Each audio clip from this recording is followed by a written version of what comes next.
بسم اللہ الرحمن الرحیم۔ عبداللہ بن طامر کی آزمائش اور ان کی شہادت امام نسائی، امام احمد، امام ترمذی اور امام مسلم نے بھی صحیح میں برداشت ہوئی برومی حضور اکرم صلی اللہ علیہ وسلم کا ارشاد نقل کیا۔ اس نقل میں کسی قدر کمی یا زیادتی ہے، مگر ہم خلاصہ نقل کرتے ہوئے ہیں کہ بڑا جلیل القدر بادشاہ تھا کہ یہاں ایک کاہن یا ساحرہ جادوگر تھا۔ وہ اپنے فن میں کمال رکھتا تھا، اس کی سنتت گویا اسی جادو کے بل بوتے پر قائم تھی۔ بادشاہ کے دشمنوں کو وہ اپنے جادو کے زور سے ہلاک کر دیتا تھا۔ لڑکے نے لڑنے جھگڑنے کی ضرورت نہ پڑتی تھی۔ امرائے سلطنت اور ارکان دولت اگر بادشاہ سے ناراض ہوتے یا ریاست تابع کرتے تو وہ اپنے جادو سے انکار کا رخ بادشاہ کی طرف موڑ دیتا۔ اسی طرح وہ ہر کام جادو سے کرا لیتا تھا۔ جب وہ جادوگر بوڑھا ہو گیا اور اس کو اپنی زندگی سے نا امیدی ہوئی تو اس نے بادشاہ سے عرض کیا کہ میں بوڑھا ہو گیا ہوں، میری عمر اخیر ہونے کو ہے، آپ کوئی ذہین اور سمجھدار لڑکا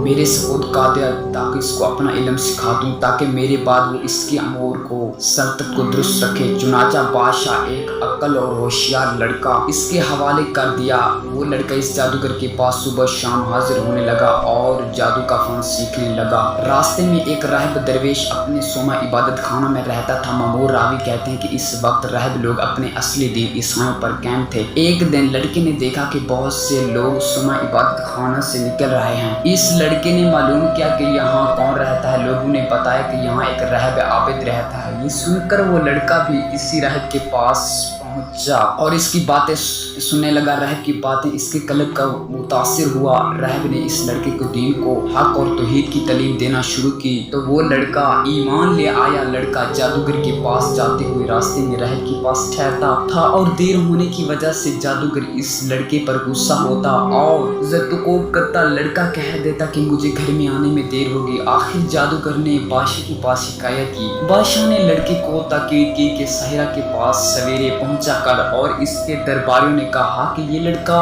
سویرے گھر سے آتا ہے، راستے میں دیر کرتا ہے۔ تو بادشاہ اور ساحروں نے یہ خیال کیا کہ کھیل میں لگ جاتا ہے، اس لیے دونوں نے لڑکے کے خوبے تنبیہ کی، لیکن لڑکا درویش کے پاس جاتا رہا۔ ایک دن یہ لڑکا راہب کے پاس سے بادشاہ کی طرف واپس ہو رہا تھا کہ دیکھتا ہے کہ کسی مہلک جانور شیر یا بھیڑیے نے راستہ روک رکھا ہے۔ لوگ ادھر ادھر دونوں طرف روکے کھڑے ہیں۔ لڑکے نے دل میں خیال کیا کہ آج امتحان لیتا ہوں کہ راہب حق پر ہے یا ساحرہ پر ہے۔ یہ خیال کر کے اس نے ایک پتھر اٹھایا اور یہ کہہ کر اٹھایا کہ آئے خدا، اگر اس راہب کا مذہب حق ہے تو پتھر سے اس جانور کو ہلاک فرما۔ اور وہ پتھر اس کو مار دیا اور جانور اس سے فوراً ہلاک ہو گیا۔ لوگوں نے یہ واقعہ دیکھا تو کہنے لگا کہ اس کو جادوگری میں کمال حاصل ہو گیا۔ لڑکے کی ہر جگہ تعریف ہونے لگی اور اس کی خوب شہرت ہو گئی۔ آہستہ آہستہ یہ خبر راہب تک پہنچ گئی تو اس نے لڑکے کو تنہائی میں بلا کر کہا، بیٹا، تجھ کو اللہ تعالیٰ نے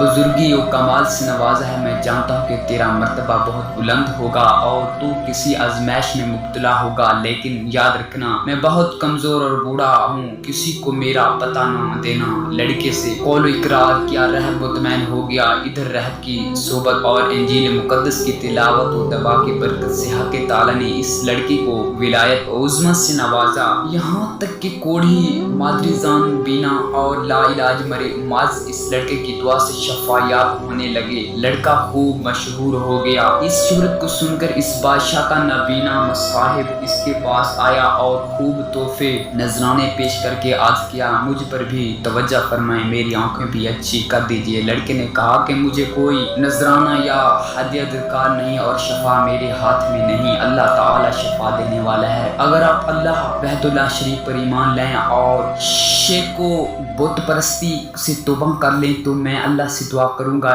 پروردگار عالم آپ کی بینائی واپس عطا فرما دے گا۔ وہ اندھا اس وقت مجلس میں مشرق با ایمان ہوا اور لڑکے نے دعا کی اور اس کی آنکھیں روشن ہو گئیں۔ معمول کے مطابق جب یہ شخص بادشاہ کی محفل مجلس میں حاضر ہوا تو بادشاہ اس کی بینائی پر تعجب ہوا۔ اس سے معلوم کیا کہ میری مملکت کے تمام والد تیری آنکھ کی علاج سے عاجز ہو گئے تھے، آخر تجھ کو کس سے شفا حاصل ہوئی؟